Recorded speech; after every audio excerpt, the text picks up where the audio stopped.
नाजरीन, हम आपको एक दिल दहला देने वाले वाक़ये की खबर दिखाने जा रहे हैं जो कि आसाम से है। आसाम के काजीरंगा नेशनल पार्क में सफारी के दौरान एक माँ और उसकी बच्ची जीप से गिर गए जबकि उनके आसपास गेंडे घूम रहे थे। नाजरीन, ये सारा वाक़या कैमरे में कैद हो गया। आप वीडियो में देख सकते हैं कि एक माँ अपनी बेटी को कैसे सीने से लगाकर खड़ी होने की कोशिश करती है जबकि दीगर सयाह घबराहट में चीखो पुकार करते हैं। इसी दौरान एक गेंडा खातून की तरफ दौड़ता हुआ दिखाई देता है जिससे माहौल मजीद सनसनीखेज हो जाता है।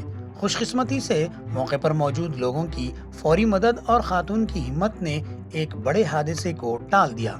नाजरीन, आप देखते रहें क्योंकि ट्रांसमिटेशन।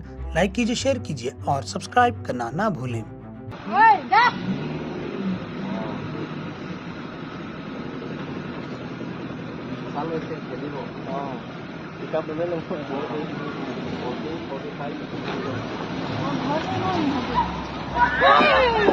মানুহ পৰি গ'ল।